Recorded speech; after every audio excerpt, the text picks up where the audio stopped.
session. The court will come to order. There's a quorum present.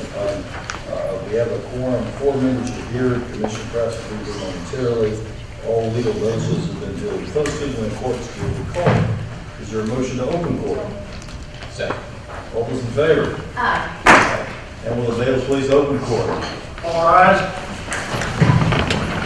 Dallas County Commissioners Court now in session for the June 2013 term with the Honorable Judge Jenkins presiding. Please remain standing for the invocation. And our invocation today will be given by Dr. Irene Lynn Sessions. Dr. Sessions, come on down.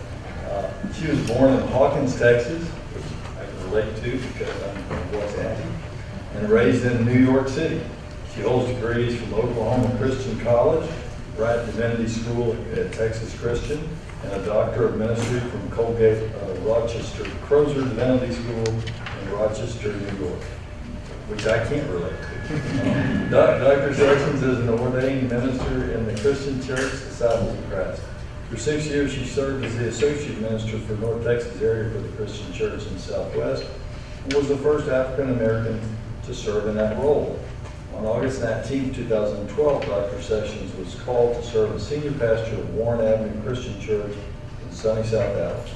Dr. Sessions is the first female pastor to serve as senior pastor of Warren Avenue in its 142-year history.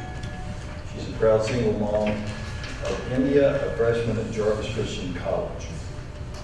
She honors us with prayer today. So. Let us pray together.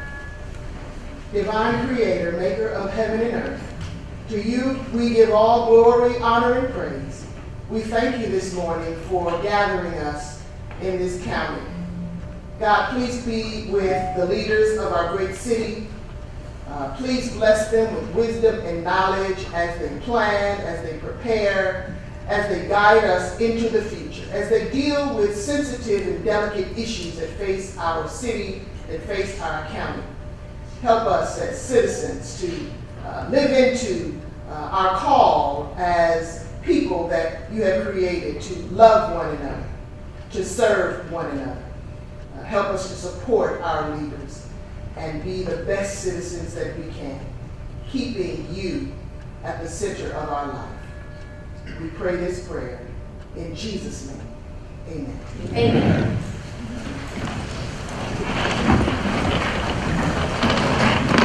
We'll turn to our resolution.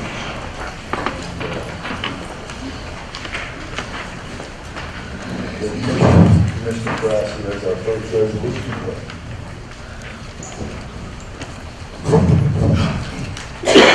Ask Dr. Amit Pandya and his colleagues to come forward, please. June the 25th is known as Vitiligo Day. Some people call it, Michael Jackson Day because of the immune skin disorder of vitiligo.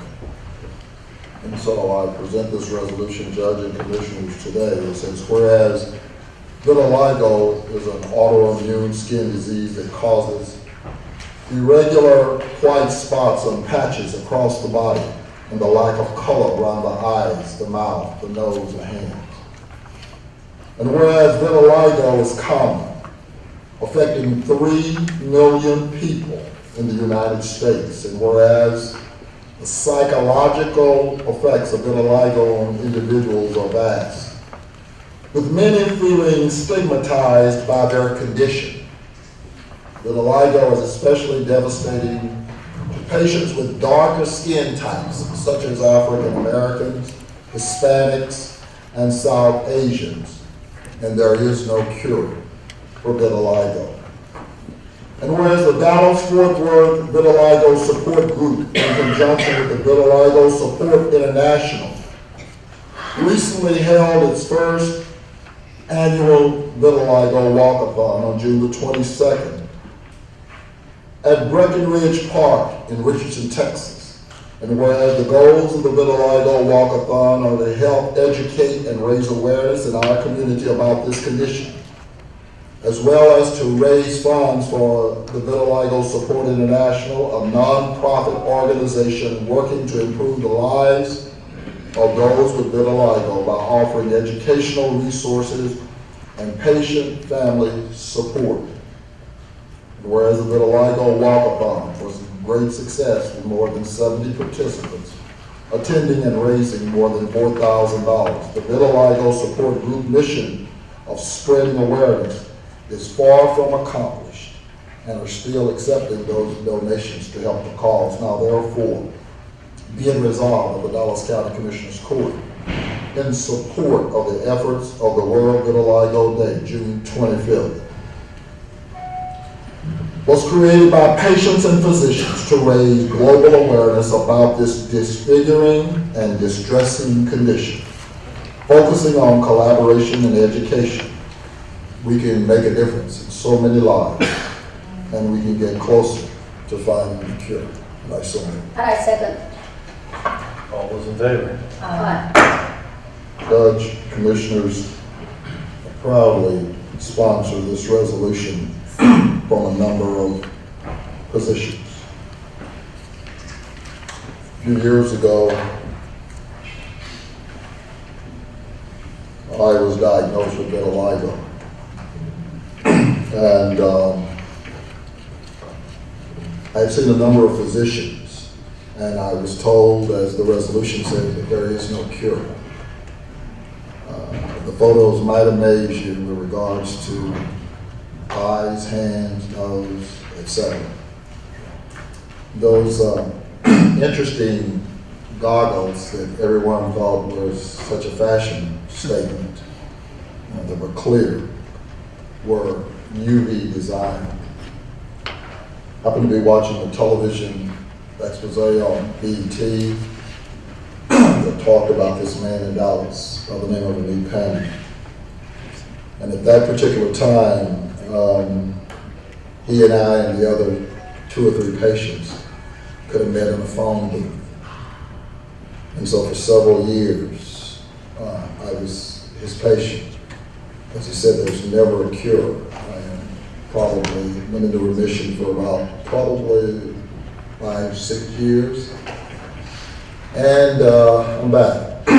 The interesting thing is that I guess it was try to remember the magazine that did Texas Monthly or something that said the black activists who would not be white. I know you can't imagine that. The difference between what happened with me and Michael Jackson, and did have the disease, is that he did what we call basically strip the skin. I'm in a position of repigmentation. And so Dr. Pandya has since moved us to a height now that is just totally unbelievable. And today, with a lot of pride, I sponsor this resolution. And Dr. Amit Pandya has become, not only in this city, county, and state, but in this country, probably one of the premier people with regards to skin disorders. And Dr. Pandya, I'm glad to have you with us today and introduce your fellows and colleagues. Thank you so much, Mr. Price. On behalf of all the doctors and researchers in the United States who are taking care of patients and researching this disorder, which affects 3 million Americans, I thank you for giving us this resolution. We still have a long ways to go. The doctors and researchers taking care of vitiligo number about 20, and we need a whole lot more to help with this disease.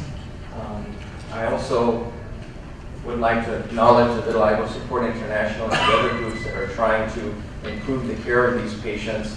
And unfortunately, worldwide, there's much better care for vitiligo than in the United States because it affects patients with skin of color. And so I am traveling to China and India and Europe to learn better techniques to bring it to Dallas. So I'm proud that Dallas has one of the largest centers for vitiligo research and treatment in the entire southern part of the United States. And And so I want to introduce my fellow Sharif Kuramboy, who is working full-time on vitiligo for this year. And I would also like Mr. Ed Livingston, who is a sufferer of vitiligo, to say a few words. Thank you. Everything that you've heard about vitiligo is true, especially from the standpoint of an emotional stress upon one's being. Being that I'm in sales, it was very disruptive for me to try to do a presentation to anyone with the vitiligo signs on my hands and on my forehead. Because part of the communication would be broken because they would be concerned about my condition rather than the condition I was trying to provide service to them. It's only by the grace of God and the use of Dr. Pandy that I stand here before you, and literally I probably have to show you where the vitiligo is on my body. I thank you for listening, and I pray that others that will hear about this will go wide with it and support us from the standpoint of knowledge, because most people don't know what it looks like, can't detect it. Number two, financing it, funding it, and bringing it to the attention of the people. Thank you so much. Dr. Pandia is, I just want to give thank you. Again, I've seen it grow from Aston Center to a full floor for phototherapy now. Believe it or not, I used to call it an erect tanning loop. I think what people don't really understand is that even the sun, the sun can be your worst enemy with regards to vitiligo and how the skin will respond. But what's interesting is that Mr. Martin, Dr. Pandia probably won't admit it, but they used me for a long time as kind of a guinea pig because if you went into the booth, you could only start out at just seconds. And I think today I progressed to about 30 minutes and they were still trying to figure out why I didn't cook or fry.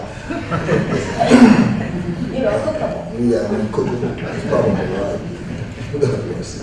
But I really just want to thank you. I want to thank you for your commitment and for all those other patients who don't get a chance, the many that will come.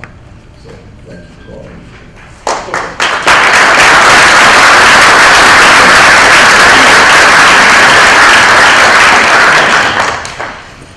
I've got our next resolution, and I'll move that.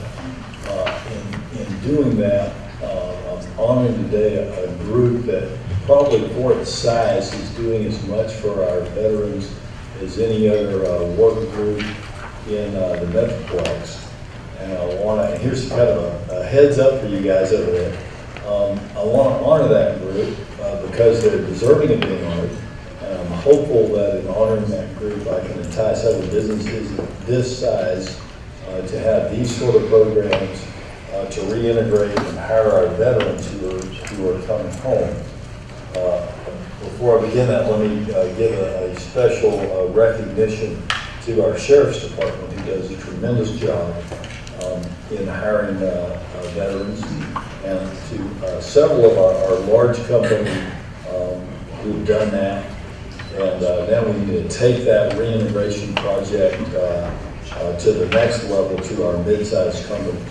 And with that and mid-sized unions like UAW, like UA Local 100 that's doing such an incredible job already.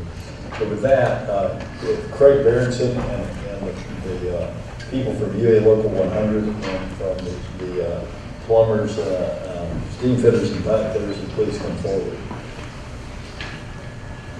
And I'll read the resolution, and I want to recognize Craig and this group. The resolution reads as follows.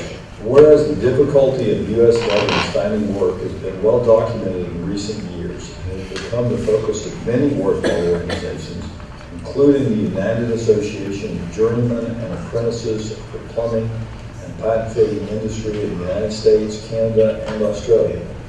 Whereas the UA has partnered with the military to create UA Veterans in Piping, the VIP program, It offers high-quality skills training and jobs in the PAT trades to U.S. veterans and active military personnel preparing to leave the service. And whereas the UA General President William P. Height established the program as a means of addressing two important issues: the growing shortage in the construction industry of skilled workers due to the combined effects of an aging workforce, increased demand, lack of skills training for youth, and an exceedingly high unemployment rate for U.S. veterans, despite there being a disciplined and highly trainable population.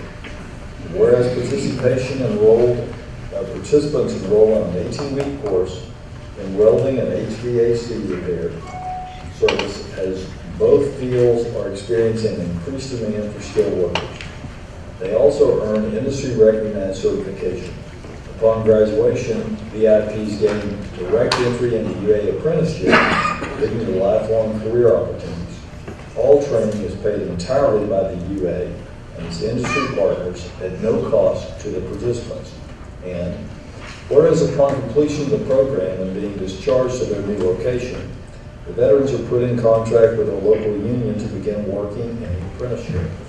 Currently, there are 6 veterans in the UA Local 100, that's the local here in Dallas, apprenticeship, and UA Local 100 has 2 additional veterans starting their VIP program this month. 3 of the graduates are working a Dallas County-related project, the new Parkland Hospital, the jail's medical facility modification projects, or as we call it, MedMod.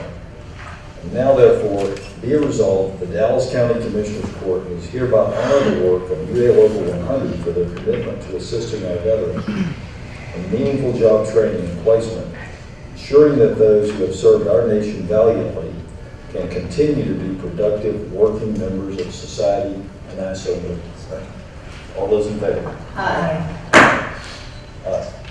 And Craig Gerritson's not only the leader of UA Local 100, he's a personal friend. Craig, you want to introduce who's with you and tell us a little about the program? Thank you very much, of course, to recognize the UA Veterans Society. We're proud to have these young men working on y'all, the county projects. I have Major General retired Andy Odlin. Our international rep is Bill Eaton. He represents Texas, Oklahoma, New Mexico. And also, I'm going to go on and go ahead and say that the veterans behind me are great guys. They're already disciplined. I'm very proud of. If you kind of just raise your hand as we do this. Quincy Skinner, David Santos, and I'm sorry, Chris Katz. Christopher Katz. And also these contractors behind me are Link Mechanical, working on the MedMod, and also Grant Mechanical. They're working on the parking project, and also DSI. So proud to have them. And also our coordinator, Debbie Vukovic, for the plumbers. And also Scott Boswell is one of the guys. Thank you for having me. Yeah, and let me say, me, Brant, all of y'all have been also been tremendous partners in home vets, and it's noticed and it's appreciated. And for our media friends, you've got some great people here who you might want to interview, who are back from serving their country valiantly and working here. And I agree with what Craig said. These guys are highly skilled, highly trained. They make excellent employees, and we've got a great natural resource. The Dallas area is the 3rd best place for veteran reintegration according to USAA. And so you've got these folks coming here, and they make wonderful employees and wonderful members of society. I encourage every company out there, mid-sized and small-sized companies, as well as large-sized companies, to look at these great veterans that are returning home and bring them into your workforce. Thank you so much for the work you do.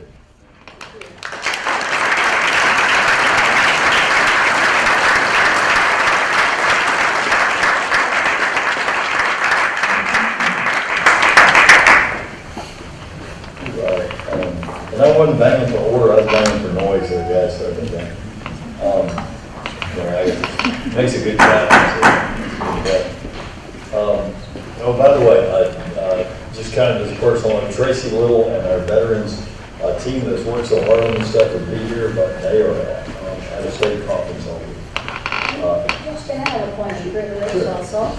I would like to recognize, as you know, summer is already here, and a lot of our students in Dallas County are off for a fantastic summer break. But I've been honored by many people, many of the schools and my constituents, not only to be here, but that want to come and look at government. They have interest in different areas of county government. So I have a group that is going to be observing or doing an internship in my office. So I want to start by recognizing them today. Ms. Adriana Rhodes, a student from Bill Arnold Middle School in Grand Prairie, will be observing with us. Ms. Rhodes, would you please stand up? Also with her father, Richard Rhodes, who will be here with her today.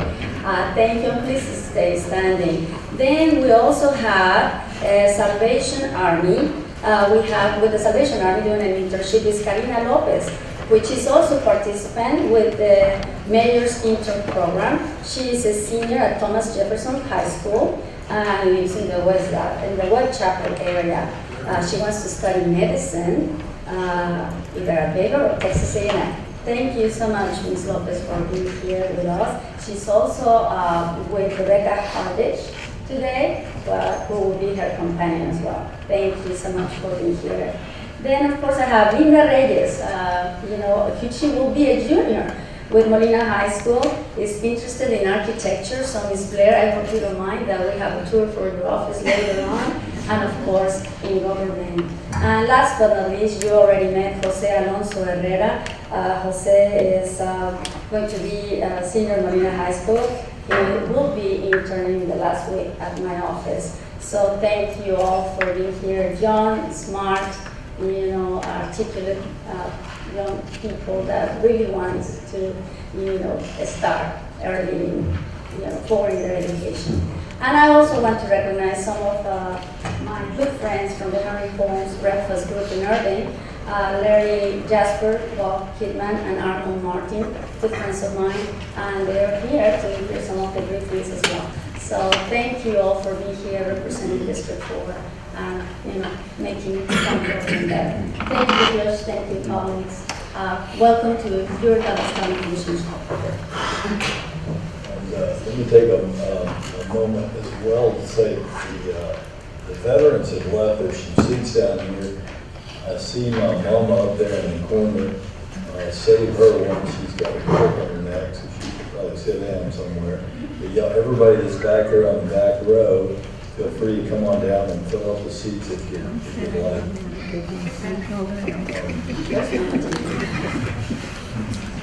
Carry you back, Mama.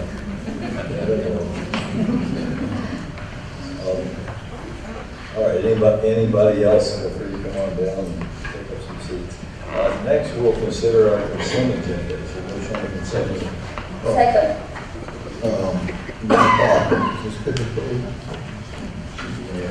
But she's at conference as well. Okay. Ms. Lisa, I know we're opening those bids, Ms. Webb, or is it Ms. Brown? Is it Ms. Webb? Oh, okay. Oh, okay. I just thought of that. Whichever what you think. I just want to make sure that, I can't remember if it was the last election or maybe it's the election prior to that. I just want to make sure the department is fine with all of the issues. There are no issues with regards to this transport service. The bid opened on yesterday. Yeah. We're evaluating our expectations is to get that information to the school by the end of the week. And if there's any questions, we'll meet with the low bidders before we make a recommendation. Just remember in the past, some issues with regards to this, and I want to make sure they're all resolved. We will make sure that this bid pool is happy for you. Thank you. Okay. Thank you. No other questions? We have a motion and a second. All those in favor? Aye. Motion carries unanimously on the consent agenda. Next, we'll hear item 9, which is our public hearing regarding the Dallas County Health and Human Services Housing Voucher Program annual public hearing planned for fiscal year 2012. Move to open the public hearing for the FY 2014 Public Housing Agency voucher, Housing Choice Voucher. I second. All those in favor? Aye. Mr. Thompson, will you please lead the public hearing? Judge, and while Mr. Thompson's coming, I'll take it that with regards to all the prerequisites and requirements, this public hearing was published as required by law And posted appropriately. and posted appropriately. Thank you, sir. Judge, Commissioners, as you know, we do an annual plan to HUD as part of our requirement. As Mr. Martin pointed out, we published the public hearing in the Dallas Morning News. It was covered twice in terms of publications. There were no comments from citizens. These are basic changes that relate to our public health, public housing program, and there's not any significant changes in the document. Mr. Thompson, I guess what concerns me, especially in light of the brought the issue up last night before the Dallas County Juvenile Board. It's interesting, after I left the board meeting, we did have a email generated from you in regards to another issue that is federally subsidized and the impact in regards to sequestration, which we'll comment on later. Let me just ask you, with regards to the Housing Choice Voucher Program, does the sequester appear to have any kind of impact with regards to our allocation in this area? Well, one of the things we did wasn't popular 2 years ago, but basically what we did was we positioned ourselves for possible cuts. And so our budget is intact to be able to absorb any of the reductions we see this year. Next year may be a different perspective, but in terms of just the budget cuts that were identified from the federal level, we will take the appropriate action if that includes raising the rents of the tenants. But in terms of a shortage, we will not have a shortage in our budget. We have an administrative fund that's sufficient, and again, as I pointed out, we started doing this. We said 2 years ago, but we've been building that fund over the last 10, 15 years. Yeah. My colleagues all know this, but for the record, everyone looks at the sequester as a snapshot in a moment in time. What we don't realize is that that is a 10-year venture. It's not this year's sequester, that's 10 years. Having had a conversation the other night at a DHA event with some people in the regional office, we know that in some of the smaller communities, housing authorities are having a difficult time, and they're merging, and/or as Director Thompson said, they're increasing rentals. And there are just some real challenges out there that I don't think apparently our department has prepared for. But I continue to pose that question and encourage the department with regards to impact, and as the budget comes forward. What we'll do in the 2015 budget is we will identify what changes we need to make, but in the current budget that we're in right now, there's no financial impact. Any financial impact will be adjusted based on our administrative fees that we have on hand and any adjustments we need to make as it relates to the tenant portion contribution to the rental payments. But my dialogue with HUD goes back a number of years. I anticipated that we would get to this point. And so we're prepared for this current year. So I have no issue with this current year. As you pointed out, as we go into upcoming years, it will be a challenge. One of the options that you always have is you reduce the number of people who even have access to public housing. But again, that's a federal mandate. That's not an HHS Dallas County issue. We're getting this from the federal government that's passed down to us here at the local. And I want to also point out, we're not a housing authority. And I think that's where everybody gets confused. We're a housing agency. So what impacts the housing agency, I don't want anybody to coincide with what we're doing here as a housing agency. Is the level of, is similar to what other agencies are experiencing, about a 5%? I think, no, in terms of, in the HUD perspective, they may be looking at 5% or more, depending on housing authority. But Ryan White is 5% across the board, but in the housing authority, they have, they're facing not only the tenant portion, but the administrative portion. So their cut could be more than 5%. Thank you. The reason the 5%, and I guess we'll get a chance to talk about that's a different level of funding that comes forward with regards to that particular act. This housing authority piece, just again, while we're an agency, we're really an agency agent of that authority. And at some point in time, as I said, he's prepared, but at some point in time, it's going to have impact. Well, the bottom line, we will have to reduce the number of people who will have access to public housing. That's national. So it's not a Dallas County. I want to make sure, because I don't want anybody coming back and we're talking about Dallas County. This is a national driven process that overall is going to reduce the number of people who will have access to public housing. We're fortunate enough that we began planning years ago, and we have a reserve in place to deal with the preliminary cuts that we're seeing. But as we progress in the years ahead, that we will not have that reserve. HUD is also recommending that they have the ability to recoup our reserve. So that's another challenge that we're dealing with as well. But in the question about the current budget year, we're able to address that. In the upcoming years, we'll make the budget adjustment. But the bottom line, the number of people who will have access to public housing will dramatically decrease nationwide, including Dallas County. I agree, and let me just commend you, and because that administrative wasn't easy to hold on to. I didn't call him the name. But you tried, I got it. But let me just say, good foresight on your part. And granted, for the rest of my colleagues, there were some years that we were having some real difficulty around here in terms of the budget. And as the budget director is supposed to do, he was finding sources that he thought that he could, let's say share. And Mr. Thompson, in the budget hearings, we prevailed, and I just commend both of them for doing their job, but Mr. Thompson for having the foresight to look forward that this day was coming. I also want to commend the Dallas County Auditors Department, Virginia, Donna, who is retired, and her staff. We've worked very closely over the past 17 years in terms of where we moved the Section 8 program.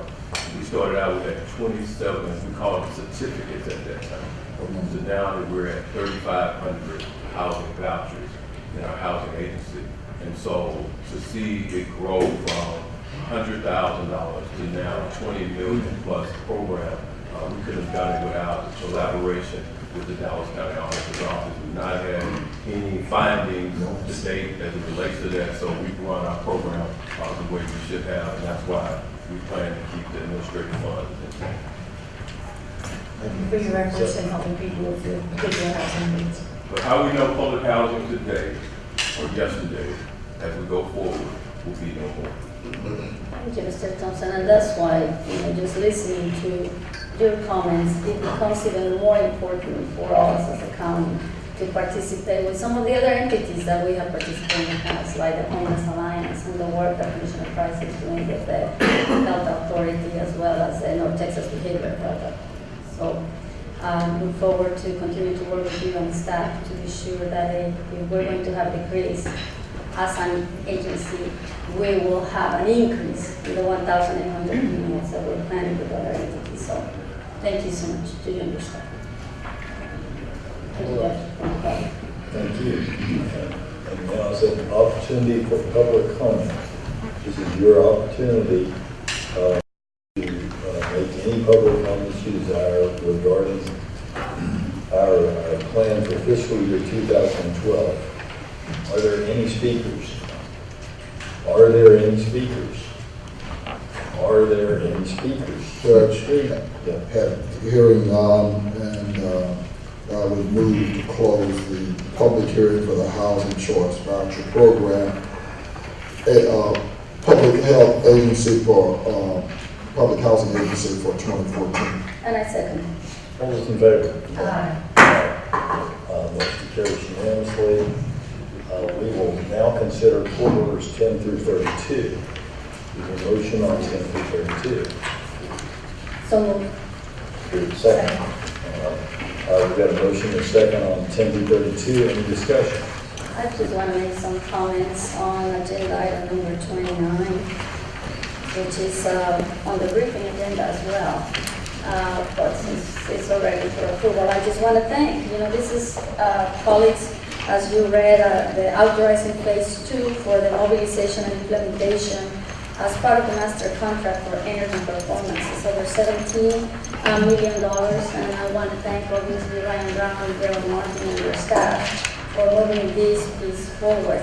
As you can see in our briefing, not only this money will be, allocated for improvements. It's not a secret that we have over, $79 million in needs when it comes to maintenance in Dallas County buildings.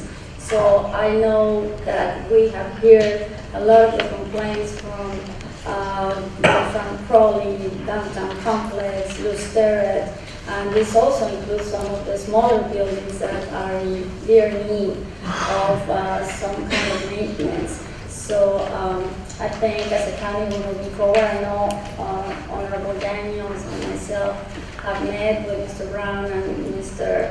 Martin in seeing the best way possible to make some of these improvements be cost effective, and at the same time look at some solutions in the future. So thank you to both staffs. Thank you to facilities and maintenance for all your hard work. I know we couldn't do it without you, and I know that for all the negative comments, we always have more positive comments. So I think we're moving in the right direction. Thank you, Judge. Thank you, colleagues. 17 to 20, Judge, is something that we need to do. Mr. Lesberg, I'm counting on you that 20 is not going to be the repeat of years ago. I understand there's another. It's not going to. Okay, that's I've got a comment on 29 as well. I want to commend our John Clark with the county and our friends at Snyder. I see Mr. Richard here. They're doing an incredible job. I had the opportunity to go to what you call Energy Experience this week, which is a national symposium that was put on in Addison. And this Dallas County program is the most holistic and aggressive government program, county or city government program at energy efficiency in the country. And I want to commend staff for their work on this. To put it into perspective that the layperson can understand, this program, in the height of the recession, this program kicked off a $40 million spend that with no money down, that pays for itself in a guaranteed fashion through an at-risk contract with Snyder over a 10-year period, and then saves us an additional $34 million over the life of the project. And that is reduced numbers after we saw a 30% savings on our utility rates last year in renegotiating our utility contract.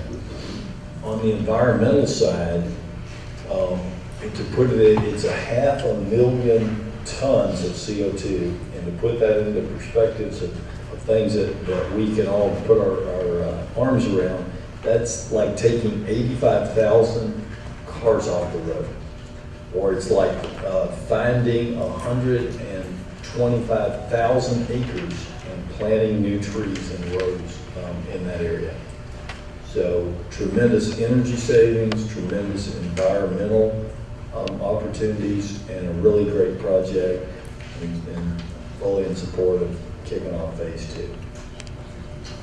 Any other discussions on any other things? Question's been called. All those in favor? Aye. Motion carries unanimously, and that takes us to our briefing session. Martin, you please take us to our briefing session. Morning, Judge Commissioners. Item 1 is the North Texas Tollway Authority. I'm going to just hold that for 1 second. I'd like to do the County Judge's Office Employee of the Month Award winners, and those folks can get back to work if they aren't here. The Employee of the Month award winners for June are Billy Robbins with Facilities Management. If they're here, I'd like them to please stand. Tess McCall with Human Resources. Kim Del Bos with the Juvenile Department. John Cannon with the Sheriff's Department. Rosalind Reeves with the Sheriff's Department. Pamela Marth with Swifts. And Gavin Morales with Tax Assessor Collector. If you are here, would you please stand?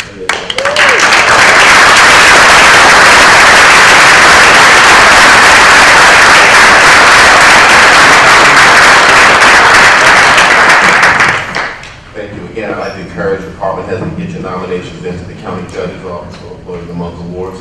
Our first presentation today will be the North Texas Tollway Authority 2012 Business Diversity Report. I'll ask the board from NTT to come forward at this time.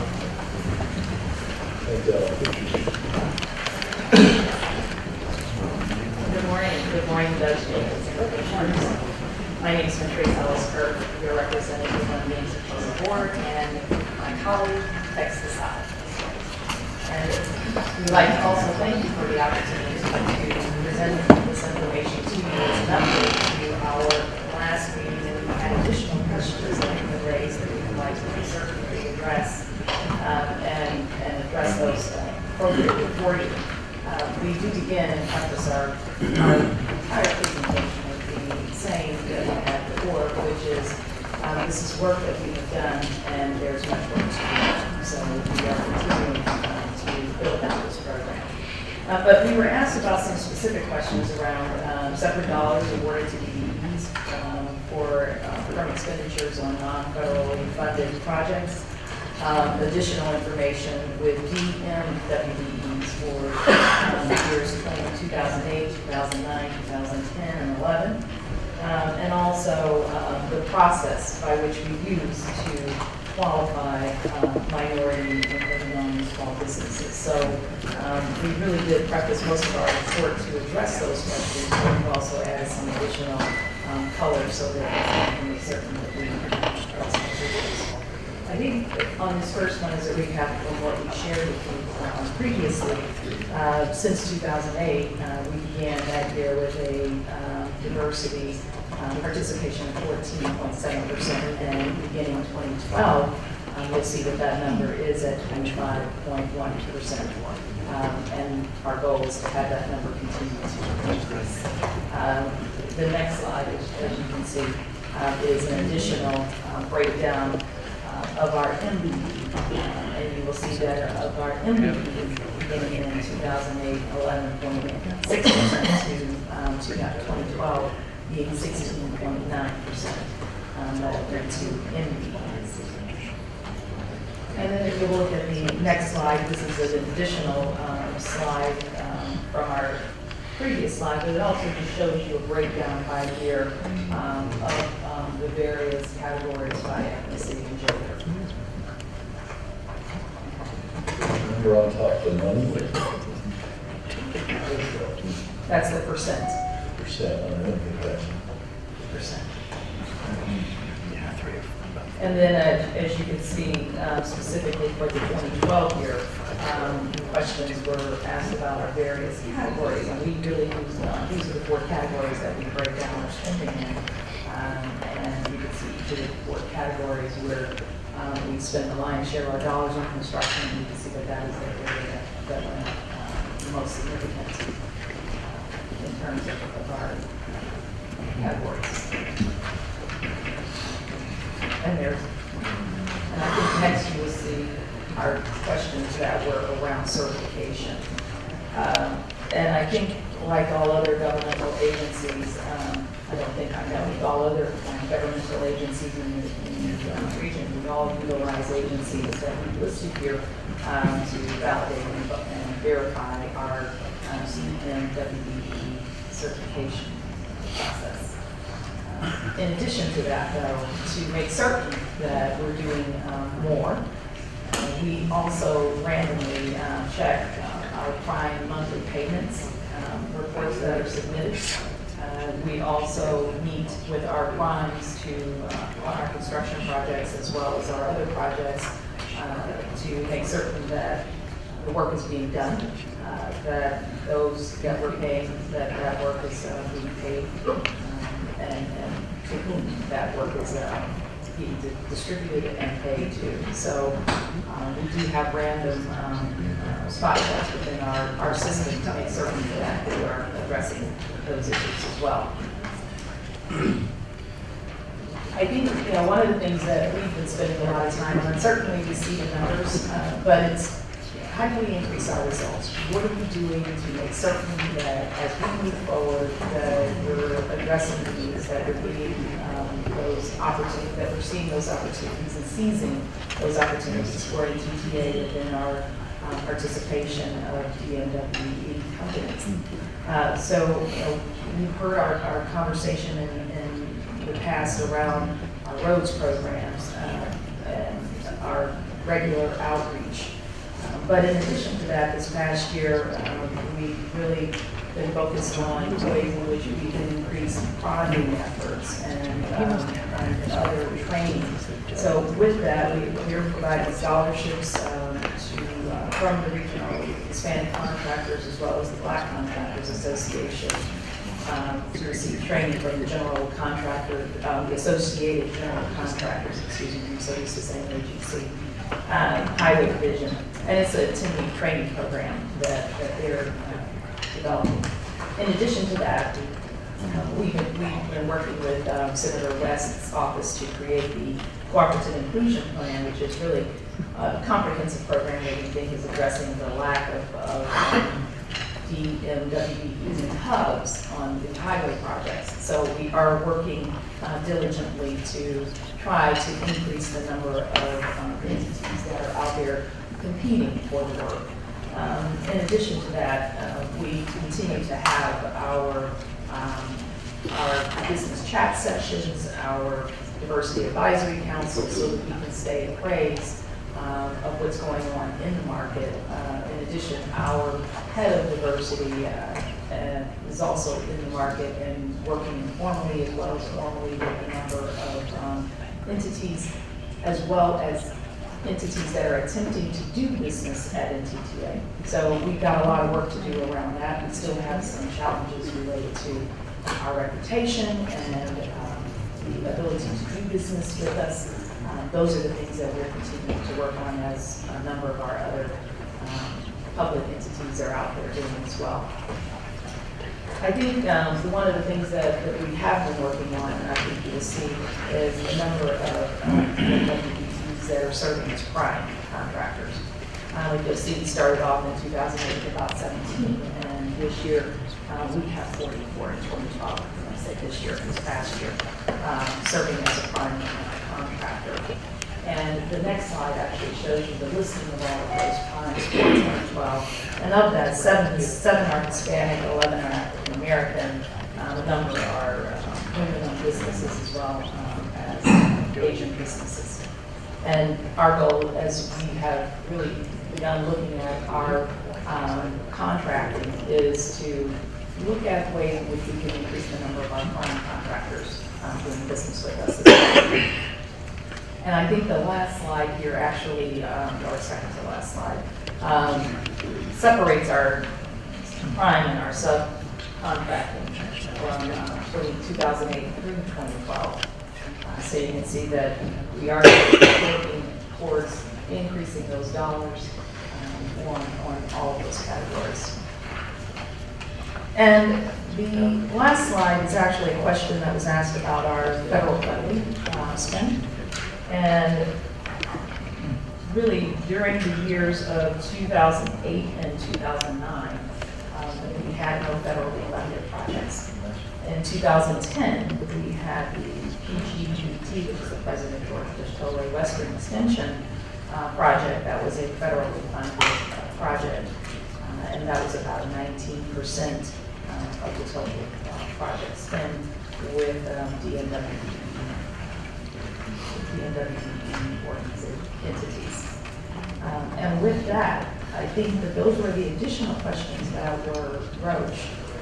But as we continue to say, our goal is to make certain that we continue to enhance our programs, make certain that we're visible in the community, and work towards increasing the number of entities that are looking to do business with NTTA, and helping work with all of their issues related to bonding and learning and being educated about the NTTA.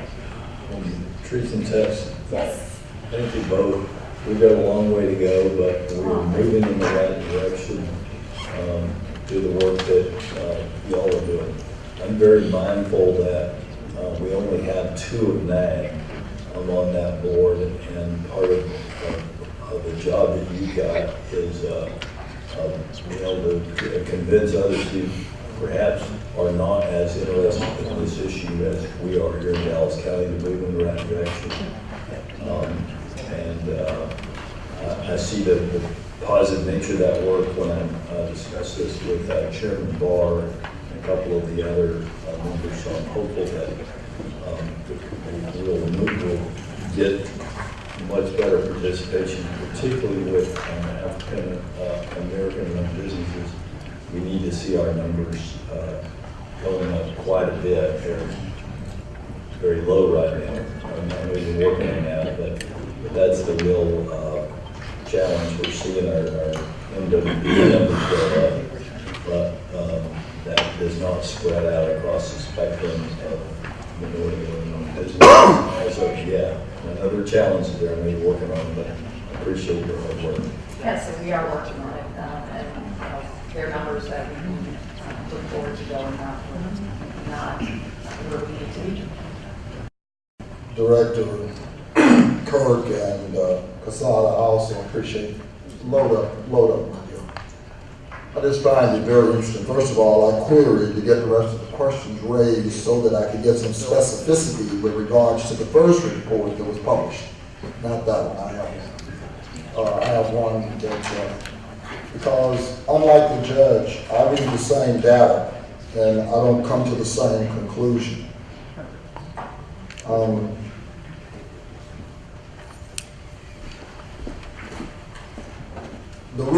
The reason we're moving forward with this is because there was a joint availability and disparity study that was done, which NTTA participated in. And the Mason-Tillman study that was commissioned by COG in conjunction with the City of Arlington, Fort Worth, ISD, DFW Airport, the North Texas Toll Authority, talked about the utilization of minority businesses and enterprises. And we've got to start really at that base from 2003 to 2007, which is the disparity study covered. It had 5 indices, 5 industries, and that was construction, architectural engineering, professional services, non-professional services, and the goods. And I won't go through what all of the industries are or what they entail. Suffice it to say, they broke it down into the same basic gender groups. These gender groups, African American business, Asian business, etc. The industry breakdown basically says from 2003 to 2007 the amount of dollars you spent. It also breaks that down into construction, those same 5 categories, by everything from professional services to all the way to goods. My concern is, and let's go to construction contracts. The study says that African American businesses in this marketplace, now I want to go to construction contracts, there you go, represent 20.62% of available construction firms. And this is the period of the study. But we only receive 1.93% of the dollars in construction. Under the Supreme Court, Mr. Casada, you understand that as a lawyer, this utilization is statistically significant. This underutilization is statistically significant. Asian businesses, 3.49%. This is your report. Received no construction dollars. Hispanic businesses available in this marketplace, 19.42%. They received 5.63% of the dollars. Next slide. Native Americans, 2.27%, they received nothing. Minority business enterprise under the definition, collectively 45% of this marketplace received 7.56% of the construction dollars. Those women businesses, 19%, received 8% of the construction dollars. I guess the real telling tale is the next slide. Minority and women businesses comprise 65% of available resources, receive 15% of the construction dollars, while Caucasian male businesses were only 34% of the availability in the marketplace, but they received 84% of the construction dollars. In the Supreme Court case, this is defined as an overutilized, statistically significant business. What I find peculiar is, next, is we can go through all the, let's go through all the, because what bothers me is that we broke it down into dollars. I broke it down in dollars based on what you sent me. But what concerns me is that when we get to those services, back up, Caucasian male basically received 5,222 or 90% of the non-professional services, or $66 million, or 98% of the contract dollars. Go forward. Goods, not much better. Numbers are basic. This is your report. All I've done is sifted your report. And this is 2003 granted to 2007. Let me get to 2008, since that's the year that everybody wants to start talking about, how we began to do something different. And Judge, while buying the fact that Dallas County may be the only one that may be important, I don't share the concern that your colleagues still feel as though everything is okay. 2008, we spent $432 million as an agency spend. $432 million. That same year, primes, African Americans got 0.13%, or $500,000, $545,000, while the subs got 1%, or $4,771,000. Asian, that same year as primes, got $3 million, 1%, and $16 million as 4%. Now keep in mind, this is the same group, Asian group, that from 2003 to 2007 received $0. But all of a sudden the outreach got them 1% of the primes and got them 4% of the subs. Hispanics got 1% or $4 million of the prime, while they got 4% of the subs.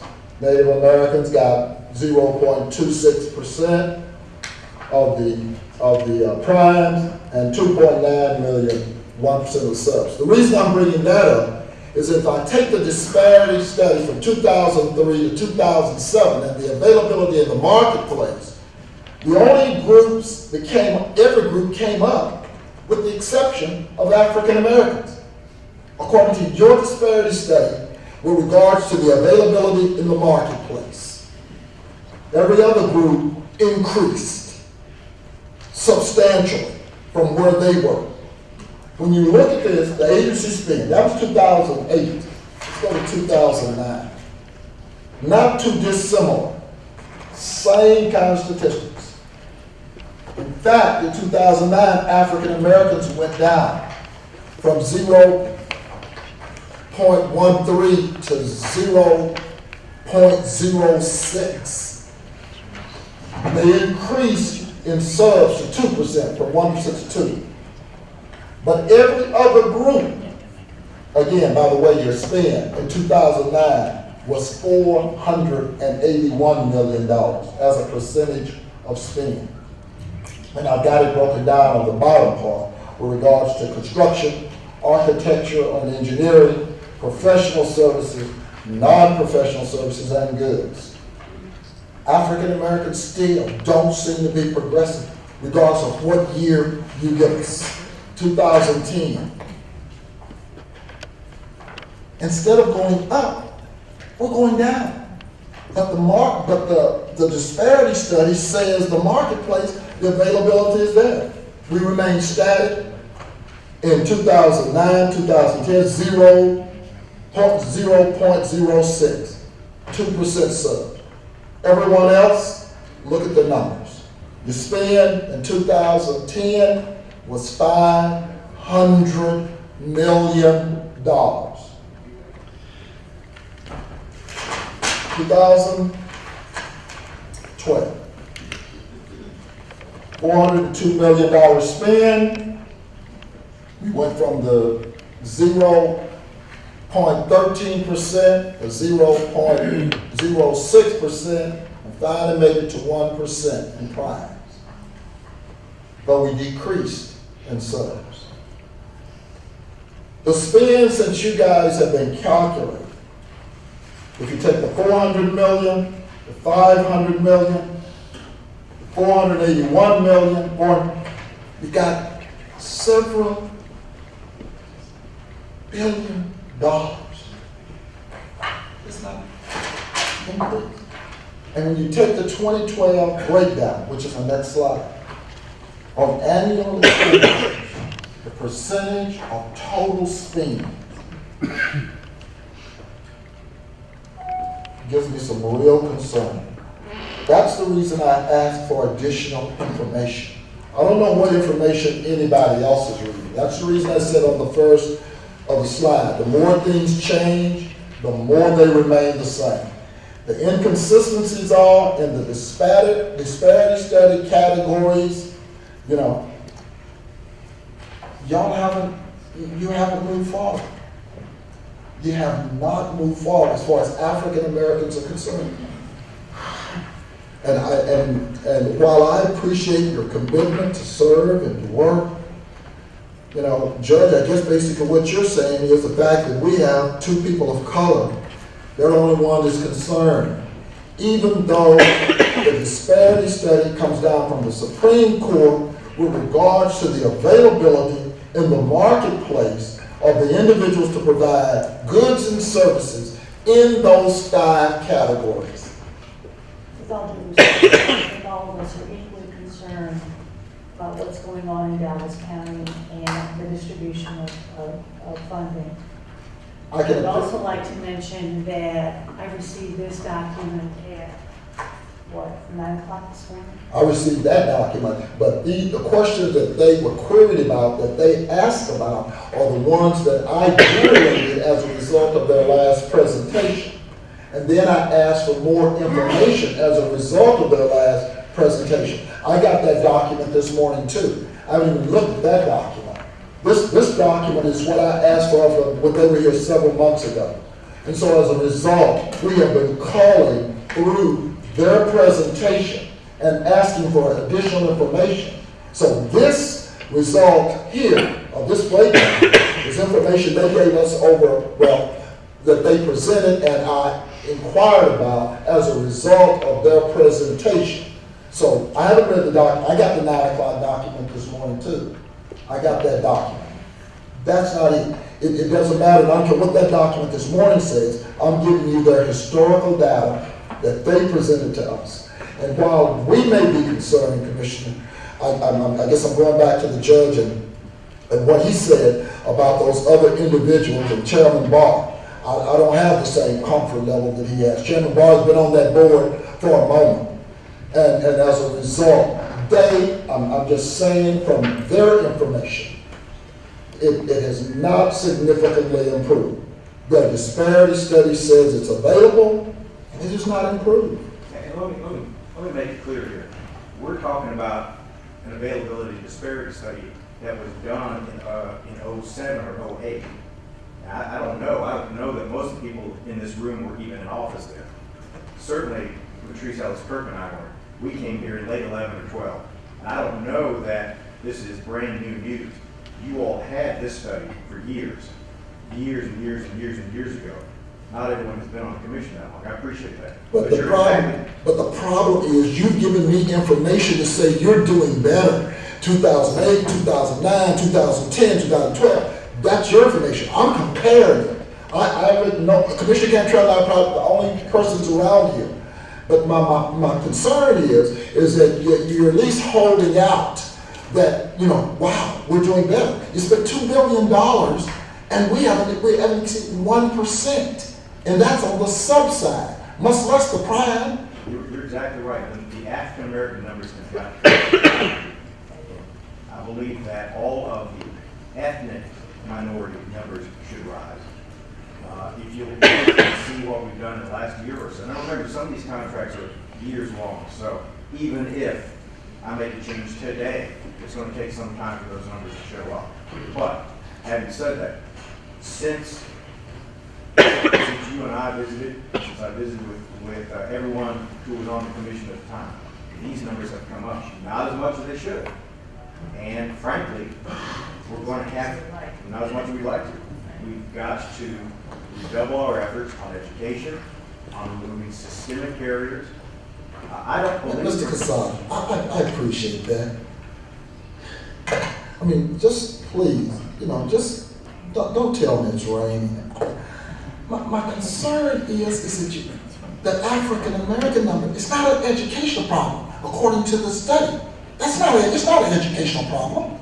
Now, what I'm saying is, clearly, we're not educating them and they're not educating us as to what those opportunities are. I'm not saying they're not educated in the sense that they don't have the same schooling.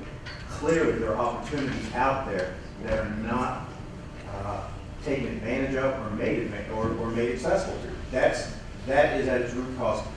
For instance, I don't believe that Hispanic contractors have so much more bonding opportunity or so much more bonding capability than African American. I mean, that is clearly some sort of structural barrier, right? I mean, the state says you have to have a bond. That's not NTTA, that's not Dallas County, that's the state. Okay. I don't believe that only Asian Americans or only Hispanics can qualify for those bonds and African Americans can. I don't believe that. I think that for whatever reason, we're not making that easy enough or accessible enough for these various contractors who are not as versed in how to do business with agencies. For instance, you've seen the numbers come up predictably in the professional services. African American professional services is higher than it is, it has traditionally grown, historically grown. Thank you.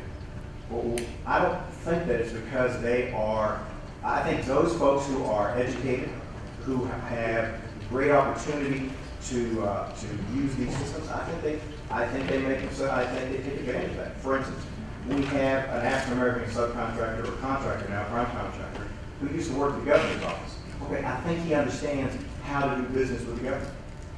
I think we at NTTA have to make sure that in the non-professional areas, African Americans understand what their opportunities are, and that we at NTTA are doing whatever we need to do to make those opportunities available to everyone. The rise in these numbers should not be limited to Hispanics. The rise in these numbers should not be limited to Hispanics or Asian Americans. But the proficient, and I appreciate your proficiency in your legal skill sets. However, at the end of the day, the report said, when we began, 2003 to 2007, Asian American was 0. When we began, 2003 to 2007, Native American Zero. When you look at your 2008 to 2012 breakdown,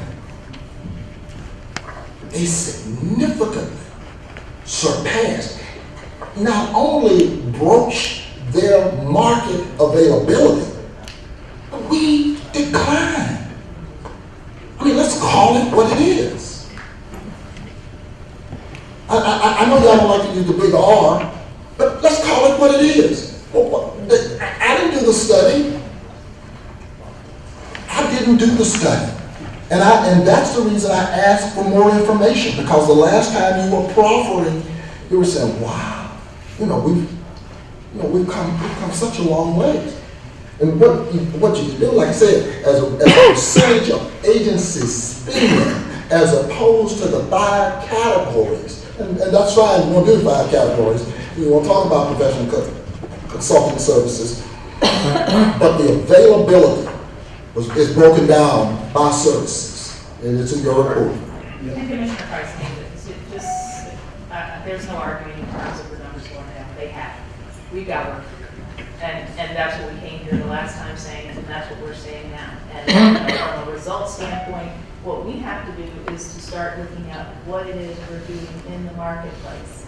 And quite frankly, we have not done a good job of saying, this is what's available, come and, understand what it is we're doing and how we're doing it. So we are working on those things. Director, I appreciate your work, and I don't want y'all to work too hard, because like I said, our numbers are going down. So I don't want you to work too hard. Any more help you put this in? Yeah, I can't stand it, But Commissioner. No, but these are the numbers. I didn't do this. These are their numbers. In all fairness, the study was done in 2003, and during that time, 2008. But during that time, most municipalities were doing it. I was part of the city of Dallas, disparity study as well, and those numbers were dismissed. Now, I was not here to see NTTA as much as Commissioner Cantrell and you. And the numbers, as you say, don't lie. We need to do better. A lot has been done, but more needs to be done. All on board. But let me tell you what I do see in this report, and I want to thank, obviously, Ms. Ellis Kirk and Mr. Quesada for taking the time to brief me and to send me the briefing last Friday, and I have an opportunity to look at it. I haven't looked as all my colleagues at the last one.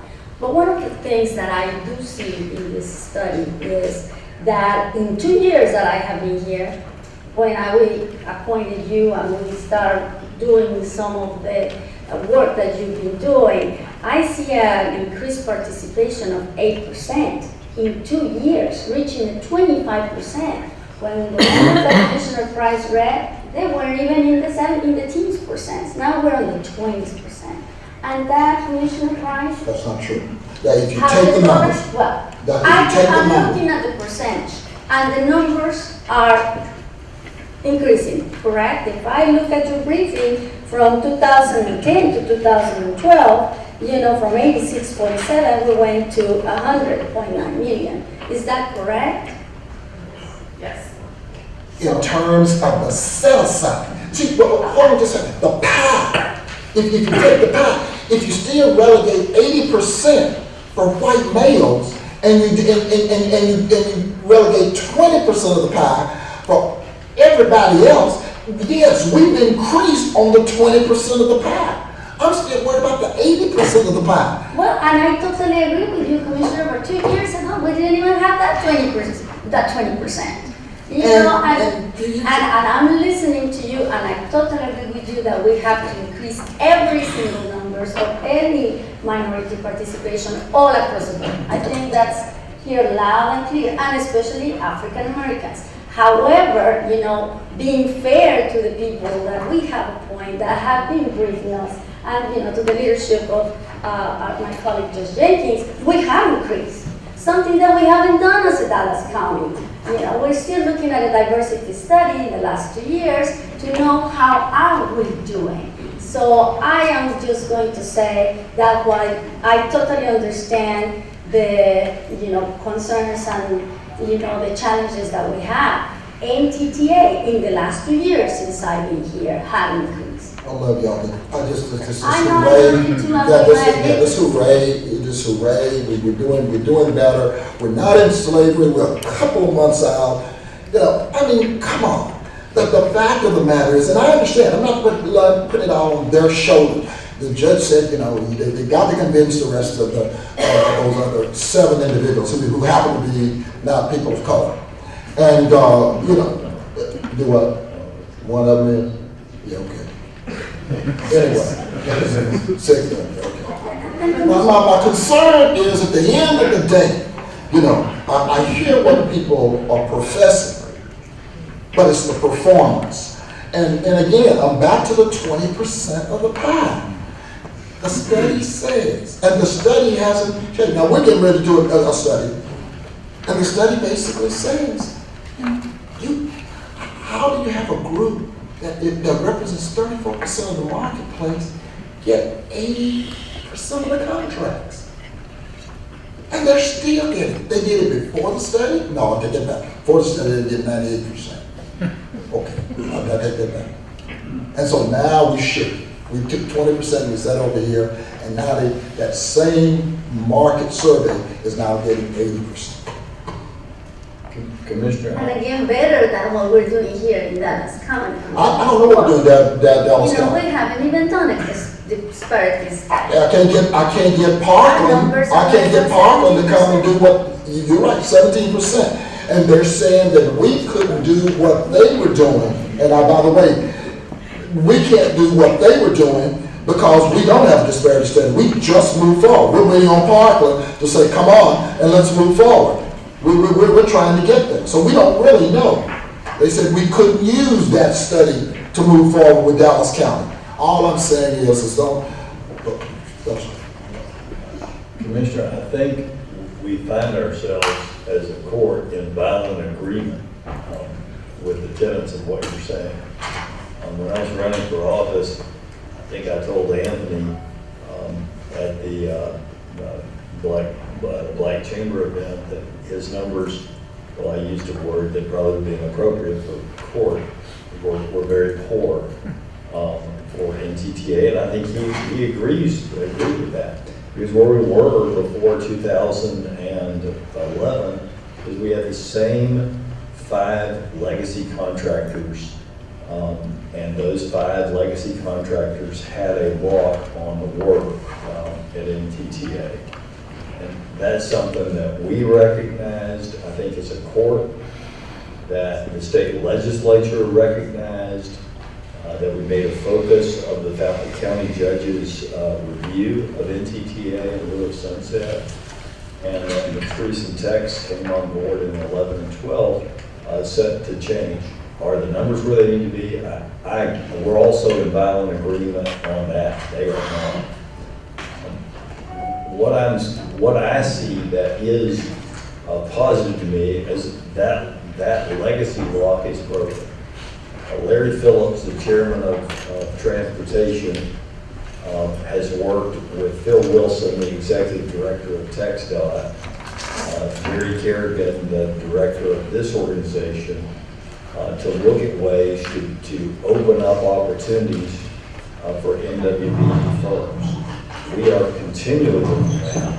And I think 2 weeks ago, I had a meeting with folks about what I perceive to be, which we haven't discussed today, but perceived to be a pretty glaring disparity on the part of the bonding market with the way that they view companies with similar capitalization on who they're willing to write a bond for.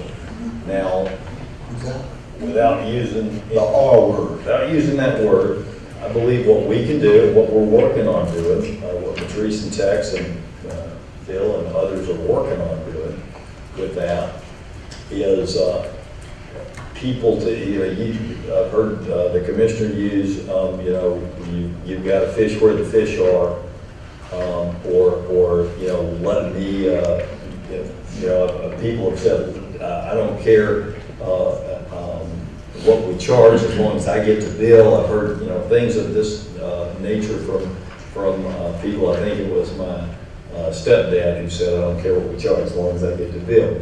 But I think one thing we can do with this bonding that we're working on now is once we get people qualified for bonding, I think they'll write that second bond. It's getting the foot in the door with the bonding companies. That's a huge challenge. It's as you're talking about, Tex, the education component.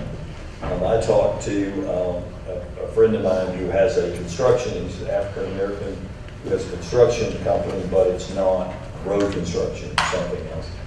And I told him, you know, NCTA spending, God, I don't know what y'all spend, over $1 million on flowers every year.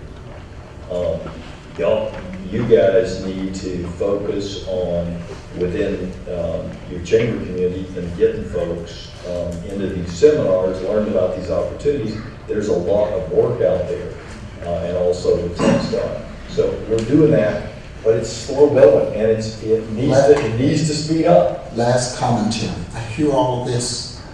What concerns me? DART. Anybody know what DART's numbers are in terms of participation? Thanks, I've done it. Better than everybody. The same group. 40. Yeah, DART's been better. 40+%. I think it's close to about 45. DART can do it. Basically, and I haven't read it. I understand, but I hear all of these so-called barriers. I hear all of these so-called, we really got to kind of work around. And again, y'all the messages. I got that. Craig Pardue sent me a deal this morning, and when I was talking about the session, he said, don't shoot the messenger. I'm not shooting. I'm shooting. If you don't, just don't get in the way. My concern is... my concern, and you, I'm just, I'm frustrated, and it's not because of you. I'm just taking their work product and deciphering. That's the only reason I generated other questions, because their work product flies in the face of everything that again, that you proffered earlier, while, with good intent and following Dr. Garcia's line of course. Yeah, that's fine. But in the final analysis, when we dig down, we're not doing anything about it. Okay? Then we need to belabor it any further, Judge. Just want to be on the record, because the last time the report was glowing, even from your commentary, the report, it may not have been glowing, but it had a little glow to it. And then when we went in and started to extract and pull this information, Commissioner, we will apologize. You said the last time was not the intent for it to go, but we started off and prefaced our comments then. We have work to do, and we still have work to do. I don't think it's lost on anyone. And I can just say, from the experience this past year on the board especially, we're seeing the question being asked by our other colleagues, and we're asking questions. So the intent, I think, when we see these programs that are developed, they're being developed because your representatives are asking questions. The staff here also sees those blatant misses.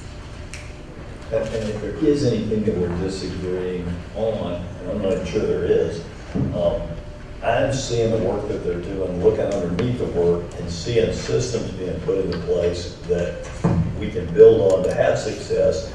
Before they got there, what I saw were two Dallas County representatives, people turned their back to when they spoke and were shut out of the process. And I didn't see any movement, just to be blunt, on the part of NCTA to do anything about this until the end of 2011, even though we had two Dallas County representatives who were pushing for that, but for whatever reason, weren't getting any traction. So I think now we're seeing that NCTA, I'm hopeful, but it's early at TxDOT. And so I think we're going to start to see those numbers go up. But we're all in agreement they're not where they need to be. We're all in agreement that we're all accountable to get them to where they need to be. But I am pleased with the work that the two of you, Jerry and your team, purchasing MWB that y'all are doing in 2012. on systems. Thank you very much for coming, for working with us, and as the famous last words, we are not done yet. And all of us will agree to that, but there are lots of good, strong people who are working diligently to get it, and we will continue to look at the numbers to make sure that you know, we can evaluate and can make some rational decisions. And we're all in this together, so let's see what we can do. Thank you very much for coming forward. Thank you for your service to Dallas County. Thank you. Thank you. Thank you, Director. Thank you, Director. Next item on your agenda is the West Nile virus update. We ask Director Thompson to come forward. I'll have more successful events. Just a weekly update, now go to the next slide, Brian, I appreciate it. Just wanted to update what we already know is that we did have a positive mosquito identified in the city of Dallas by a certified laboratory. We'll go to the next one. These are the cities that have ground sprayed thus far for abundant mosquito counts. We've been briefed on that recently, just did Mosquito Spring and Box Spring. Dr. Bill posts spray map. You see the areas that were sprayed, specific areas. Go to the next slide. You will see here the significance. I want to zoom in.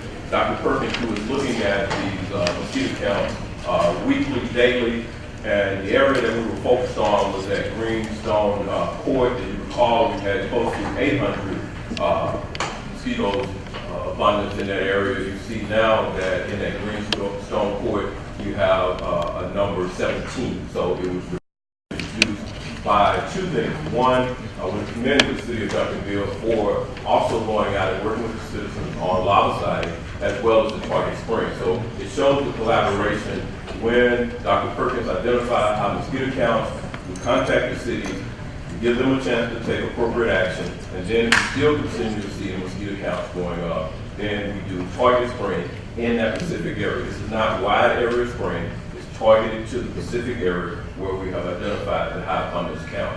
We go to the next slide. Again, Box Spring was sprayed over the weekend. We had great communication with DCI. We were able to move a spray zone at the request of the citizen and talking to Mayor Dr. Gordon, and we were able to work that out over this past weekend. Go to the next one. Again, just a reminder about the mosquito trap on positive. Go to the next slide. A health advisory was set out. You were aware of that health advisory.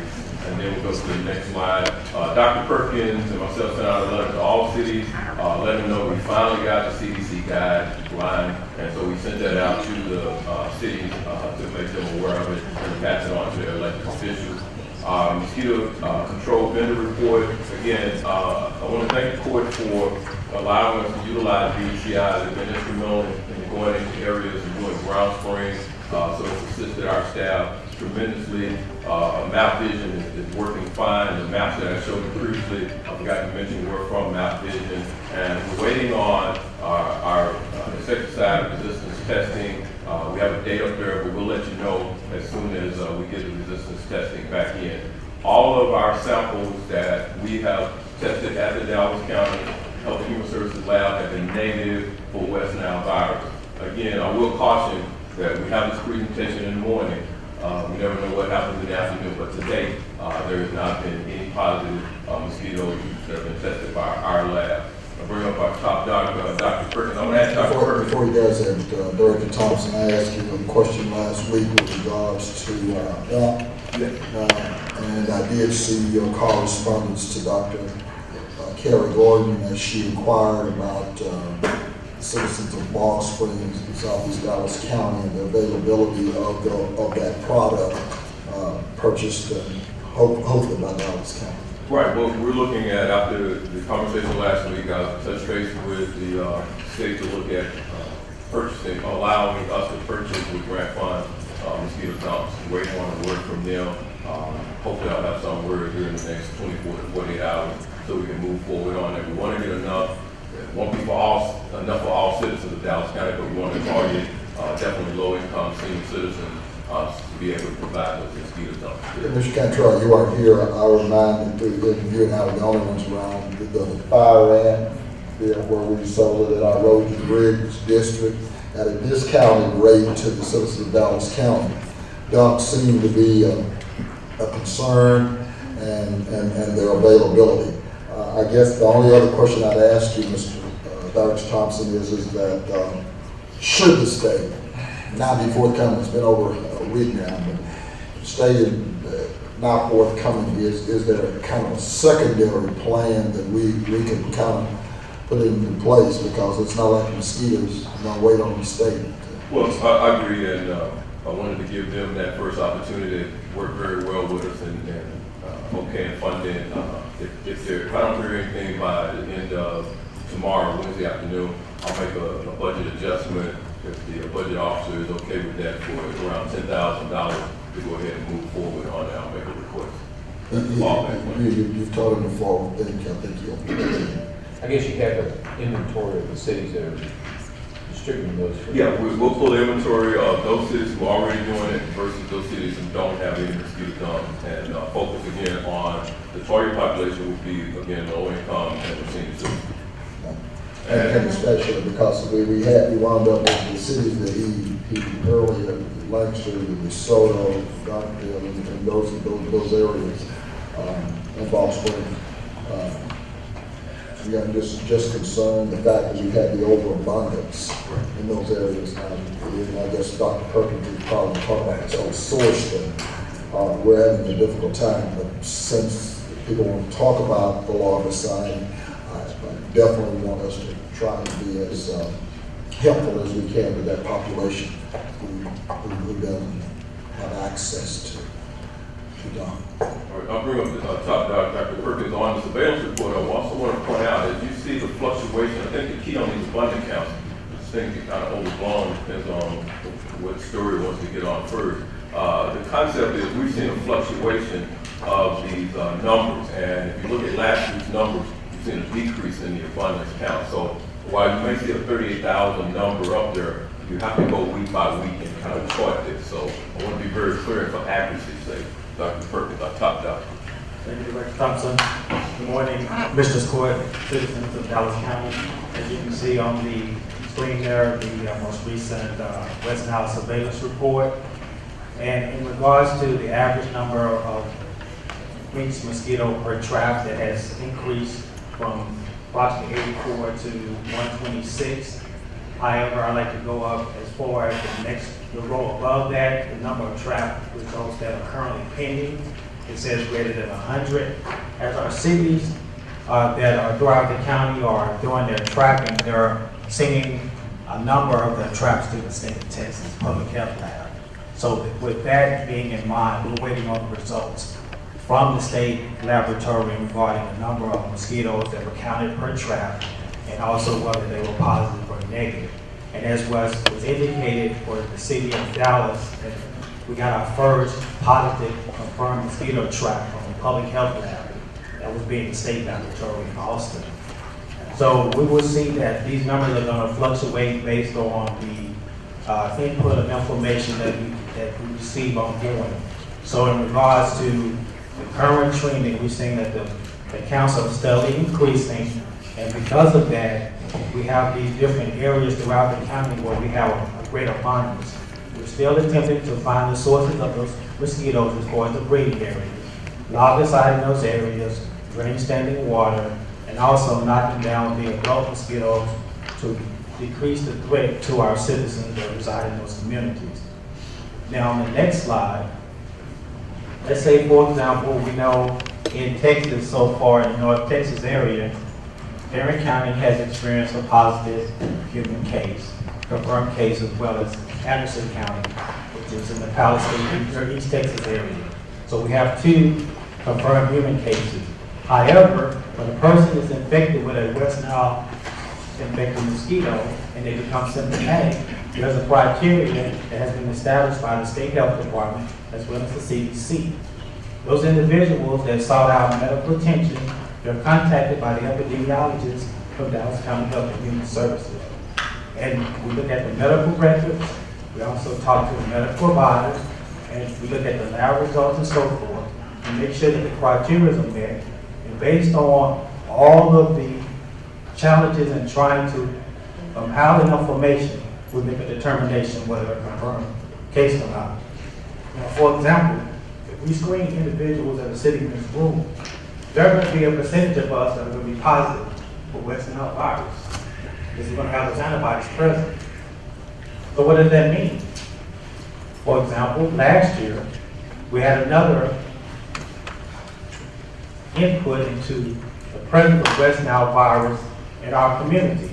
Those asymptomatic blood donors, those individuals that went out and wanted to donate blood, and they were told, "You positive West Nile." They said, "I am.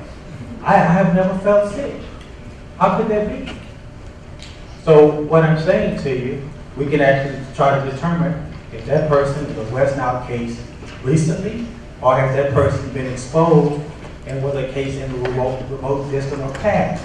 So all these criteria are reviewed, and then based on the checklist, so to speak, we determine whether that patient is confirmed recently or remotely. With that in mind, we're going to fight the fight. Do what it takes personally by using preventive measures, and also let's help one another. Let's enjoy the summer. Thank you. Thank you, thank you. Dr. Perkins, Mr. Thomas. Judge, you have 4 speakers listed on this item. Do you want to take them now, or? Could you please read the rules of the forum for the speakers, Bailiff? All Commissioners Court attendees are hereby advised that this meeting is conducted in accordance with the provisions of Dallas County Code, Section 74 and 71. Visitors and registered speakers are to preserve order and decorum at all times. Personal, profane, or slanderous remarks are not appropriate and will not be allowed at any time during this public meeting. Any and all applause will be kept brief in accordance with time constraints. Disruptive visitors and or registered speakers may be removed and are subject to the penalties provided in the Texas and the State of Texas Penal Code Sections 38.13, 42.01, and 42.05. Registered individual speakers are limited to a maximum of 3 minutes, and the maximum discussion on any one topic is limited to 30 minutes. And before we take those, Daryl, do we have anybody who is waiting on us to get back to work for something in the brief? Not in the briefing. That's short here because we're part-time here. We have an 11 o'clock time certain part hearing. And Judge, I would like to recommend, after speaking with Mrs. Nelson, we have nothing pressing on closing. So at the end of briefing, if it's okay with the court, take a 5-minute transition to let Parkland change, then we can go right to our Parkland hearing, if that's okay with the court. And I see Snyder and some of our energy efficiency folks. Are they waiting on anything? No, they hear. All right. Our first speaker is Ms. Jennifer Land.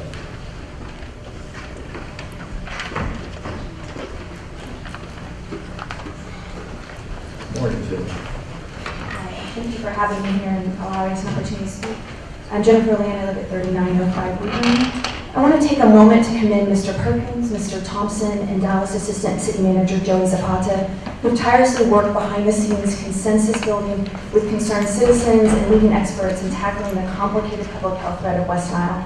That is the real heart of all public service, which often gets ignored in this age of political cynicism. In the spirit of consensus building, I hope we can all continue to work together in considering emerging innovative ideas like the truck and aerial application of larvicide, something our experts recently recommended to the Dallas City Council. 3 Dallas council members spoke up in support of considering this viable option and continuing this dialogue, with Councilmember Hunt specifically calling on the city and county to collaboratively consider this option. We also appreciate Commissioner Price's recommendation to consider passing out larvicide dumps, which is another way for the county to extend larval control to residential yards and enlist citizen help. Although entomologists generally agree that targeting the larva is the more effective way to control mosquitoes, many municipal mosquito abatement programs prioritize truck spraying adulticides. For municipal programs with limited staff, there's an understandable appeal for being able to spray a large area from a single truck, as opposed to more labor-intensive task of having to track down the larva and apply larvicide by hand. However, the emerging option of being able to spray larvicide by both truck and plane now allows abatement staff the ability to utilize more effective larval control with the same efficient, broad reach that truck spraying adulticides has provided. Truck spraying larvicide would allow county staff to reach elusive breeding sites and treat large areas that might have been inaccessible to larviciding by hand.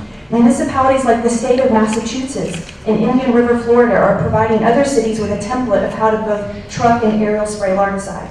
Massachusetts has actually created a statewide initiative that focuses on reducing the use of adulticides and increasing the use of larval control through the aerial and ground application of larvicide, which is preferable to spraying adulticides for many reasons. Adulticides are particularly prone to insect resistance, which is why Rutgers University entomologists say that they should be used sparingly. Once mosquitoes develop resistance to an adulticide, we lose that tool for good. And the tendency is to escalate to more toxic adulticides. In communities that heavily spray, insect resistance starts to appear within a few years. Non-chemical bacterial-based BTI larvicide, on the other hand, has never shown any sign of resistance and has negligible human health effects. It's so low impact, a BTI dump can be placed in an outdoor dog water bowl. Yet the health effects of adulticides continue to be underplayed. The nationally renowned researcher, Dr. David Bellinger of the Harvard School of Public Health, presents the county, state, and federal officials with data showing links between low-dose pesticides and childhood cancer, autism, and ADHD. We should stop to consider the long-term implications of our choices. Let's not gamble the lives of the future generations when we have safer, more effective strategies for controlling West Nile. Thank you. And our next speaker is the third doctor, Mr. Howard Garrett. Good morning, Commissioners. Good morning. Appreciate you having us again. I'm Howard Garrett. I live in Dallas at 6563 Blanche Circle. The fact that we're dealing with here is that we're not ever going to totally get rid of mosquitoes. It's not going to happen. What I have come up with, working with a lot of different people, including the city and the county, is a program that will work to limit the problem the most it can be limited. The bulk of the guts of my program that I recommend is spraying BTI on projects, the entire site. And in addition to the dumps, there's some other ways to put out BTI. The granular form is made by about 3 different companies now, and it's much more cost effective than the dunks. But even better than that, there's a liquid product. In fact, there's 2 or 3. One's called Aquabag. We are doing this now on my properties. There are about 7 different contractors that we're working with right now that are spraying liquid BTI on the projects that they're maintaining, and they're seeing significant control. This is a living organism that when put on the site where there's moist soil and mulch and heavy planting, and the people are watering too much, which is another important part of my program that I recommend, is to get the water and the irrigation under control. This living organism will stay for a pretty long period of time on the site and control the larvae. Spraying from airplanes or trucks adulticides that are toxic will never work. It can't. It can only kill a small percentage of the adults that happen to be flying around, and it doesn't address the larvae that are in drainage ways, underground in old tires, and in mulches and heavily planted landscape sites. We have a program that will work to control the mosquitoes. It is not going to eliminate them, but nothing will. I have a handout that talks about all the details of my recommended program. It's on my website, dirtdoctor.com, where I can leave you some copies today. Really appreciate your time. Thank you, Dr. Garrett. Just for the record, I know I asked you this before. Where can you buy some of that BTI liquid for the people that are interested? Well, lucky for us all, the BTI products are available at the big box stores, at hardware stores, at garden centers. All landscape contractors can get the products. I think that everybody, the nonprofit organizations, the landscape contractors, the city, everybody ought to be handling this stuff and helping people who can't afford it to get it. And for everybody from the cities to the counties to the states to be putting it out for people as well, because it really does work. You can buy it in mail order, you can buy it in all kinds of ways. It really is an easily available product.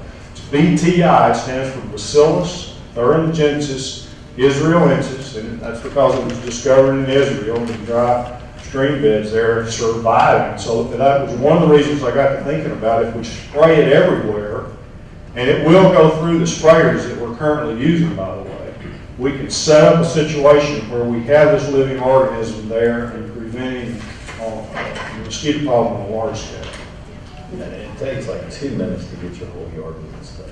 Does that one have the shaker top? Yes, it does have a shaker top. You can walk around, shake it out. I also set up traps on some of my projects. I'll put a 5-gallon bucket of water and leave it there on purpose and put some organic matter in it, let it go stagnant, and then throw some of this in there. What that does, it sets up a trap. It attracts the mosquitoes and kills them.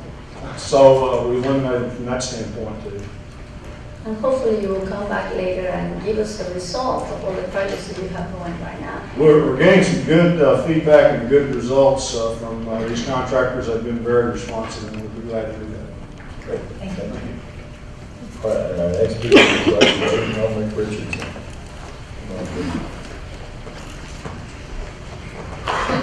My name is Steve Helton Richardson. I live at 9003 Piper Lane here in Dallas. First of all, I'd like to commend Director Thompson for what he has done. I don't know if y'all realize how spectacular his response to this problem has been.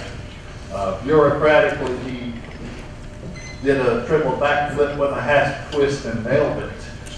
He's right now at the point where he has the monitors out. I didn't think it could be done. I mean, frankly, I thought it wouldn't happen, but it's there.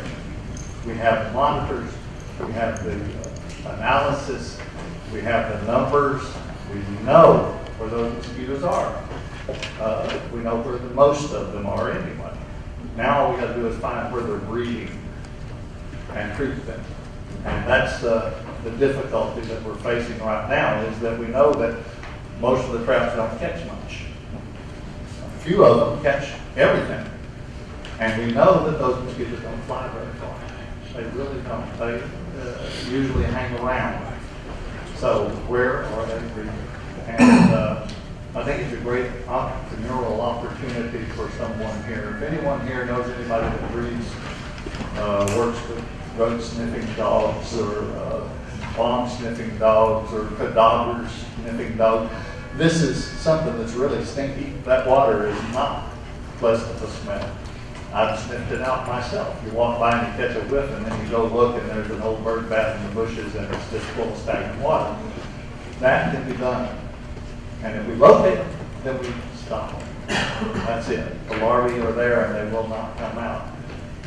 Applying toxins, the spraying of these pyrethroids is just not a good thing. It does a lot of, it has a lot of problems. Besides the health problems to us, it kills the predators of mosquitoes. And as a biologist, I know the predator-prey relationship. You get a lot of gazelles and you get a lot of lions after that. And if you kill off all the lions, then the gazelles come back, bigger than ever. And that's what happens. After the aerial spray, there was a statistical increase in mosquitoes. And that's what's going to happen. We're just going to get more mosquitoes unless we find an effective way to find them and eliminate them. The massive educational opportunities, the programs that have gone on, we all know about West Nile now. The news has been hammering it. I honor the media for working to keep people informed as to what's available to us to stop this problem. After nailing the triple backflip, all we got to do now is nail the landing, and the landing is not based in pyrethroids. That landing is going to bring us safely down and away from West Nile virus. It is larva size. Finding where they're breeding and stopping them. Howard has worked out a great program. If it were applied county-wide by every backyard keeper, we wouldn't have the West Nile problems that we have now. Thank you. Our last speaker today is Ms. Janet Reynolds. Good morning. Good morning. Commissioners, Commissioners and Judge, I have something I want to share with you. This is the Advocate magazine for July, and it is concerning the bees and our pollinators. So I brought copies for you.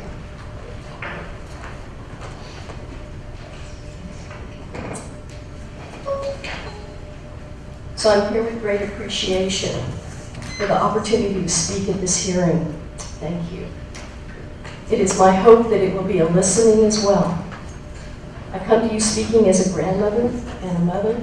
I'm a wellness specialist. I'm a teacher, a naturalist, an organic gardener, a beekeeper, and a citizen here in Dallas. You've heard testimony for many months now from experts and concerned citizens. The evidence of no spray has been compelling. Mosquito counts increase dramatically in our neighborhoods after you spray. Biological intervention at the larval stage is more effective in controlling mosquito population. And it's more effective than the poisonous action of insecticide application with all of its life and health damaging after effects.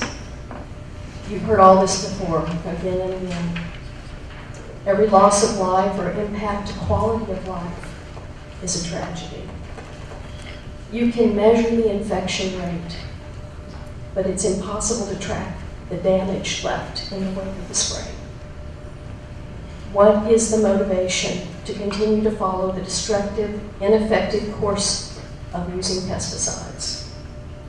I don't have an answer for this. I don't know what this motivation is, but I'm watching. Many are watching. Time will reflect right action or the lack of it. Years from now, may we be granted the grace to look back upon this day and reflect. I've done my best. I've done my best to implement abatement procedures with my neighbors and in my community, and to take personal responsibility. I'm speaking for those with no voice. I've done my best. It is my heartfelt hope that you, with just this kind of certainty, can look back and say the same. Right. That concludes our speakers. Finish our briefing agenda. Item 3B, equitable on the formal agenda. Item 4, auditor recommends court approve the annual contribution by Dallas County of a portion of the expenses associated with the operation of the First Administrative Judicial Region. Well, excuse me, before we go any further, I appreciate you, Ms. Porter.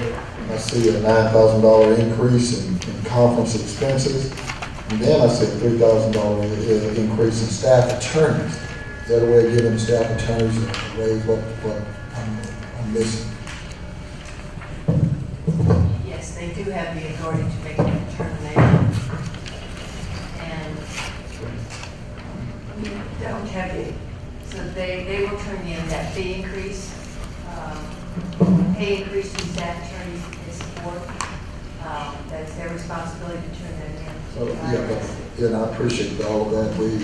This is our contribution. I'm not giving my public defenders or some other people, what, Brian, somebody. These are the staff attorneys that are working for the First Judicial Region. These are not the staff attorneys that work for Dallas County. Okay, but it's our contribution. But it's a formula-based contribution. This is really more of a filing. It's not an approval-based. Yeah, we've had that debate. We've had this debate all the time. Well, I understand, but I want the commentary to reflect that there is an increase on the staff attorneys. I'm definitely not, my position is in, but both in the conference expense and in staff attorneys. There's an increase in our contribution, so I don't know what it reflects overall, but it's an increase in our contribution. The budget committee has 2 individuals from Dallas County on it. If you go to page 14, it does show you the overall contribution to the region went up from 293 to 302. I got that. That's also on page 13. That's where I'm getting the difference between my staff attorneys and the conference expenses, see where the expenses went up. Now, presiding judge travel meetings went down $1,200. and I know the college is trying to compensate. But at the end of the day, everything else, those other two indices went increased. Right. So, isn't like that, Michelle, we'll follow. I agree with you. What my question was, I just followed Commissioner Price. I read it was $4,000, but can you kind of give us the formula? Can you please send me the formula so I can see exactly where all the elements are going? I understand that we have to do this, but I would like to know, the amount of money that comes from Dallas County to the fund. Item 5, operations, that quarter was in your formal agenda. Item 6, IT. 6A, recommends Commissioners Court approve the attached revisions to the IT access control policy be sent out for 30-day comment and review. Item B, recommends approval amendment 3 to the personal services contract with Insight Local for the services listed at Patterson. Item C, that quarter was on your formal agenda. Item 7, planning and development, renew and revise the county abatement policy. I don't know if you have any questions, additional questions on that. I know Mr. Losberger is going around and visit with some of you. Yes. He did a great job, and I just want to commend his work in doing this. Yes. This is a policy that has to be renewed every 2 years, and obviously when it comes to tax abatements, we have to be careful that they reflect, the diversity of the municipalities in Dallas County. And I think that the new language, the priority versus the stress and the underutilized and the strategic makes sense. Now the 75% cap, I think might be changed or might be adjusted. Is that the correct word, Commissioner? But anyway, in any case, I think we're coming in the first round with all our municipalities, and it's another tool in the toolbox. And when I have been representing very, diverse groups of business entities, it's good to know that that tool is there for all of us. Thank you, Mr. Rosberg. Thank you. Item 8, Public Works. 8A, resale taxable closed property at 1712 Casualty View Court, Cedar Hill, Texas. Item B, resale taxable closed property at 309 Ball Street, Seagoville. Item C, resale taxable closed property at 112 Q Road in Lancaster. And item D, recommends approval of the construction contract with S.J. Lewis Construction for the Bonneview Road MCIP number 30227 from Langdon Road to Winter Green Road. Item 9A is your conference travel training request. 9B is the Sheriff's Office request to apply for the Department of Justice Bureau of Justice PREA grant, Prison Rape Elimination Act demonstration project. And Judge, that concludes your briefing agenda. I did forward you all a huge Supreme Court decision that just came down, if you get a chance to read that. Indeed. And with that, if you would like a few... Like the NTTA presentation a few minutes ago, ain't no difference. Ain't no difference. And this will directly affect us here in Texas, so... Well, I did want to close on another note. On our miscellaneous agenda, we do have, and I believe we have mentioned it before, that our tax assessor collector, Mr. Ames, attended the 79th annual conference for the Tax Assessor Collection Association of TACA, which is also an airline, so anyway. And he was unanimously elected by 138 county tax assessor collectors to serve as the president-elect for this statewide organization. Mr. Ames, congratulations. Nobody else ran. Hey, Commissioner, you and I know that pastoral leadership to be on here and run for these organizations, and that Mr. Ames had that leadership, and we appreciate you and congratulations to you and your staff. Yeah. Good on Mr. Ames. With that again, Judge, there's nothing pressing for close. If you would like, we have a 5-minute transition period, so Parkland can set up and get ready for their budget hearing. I don't need Parkland set up. I need to see what Parkland was in. I believe, Mr. Brown, they did finally send their... I actually got it this morning when I did court. I was you that said You got it when we was in court. This was on our agenda last week. I apologize.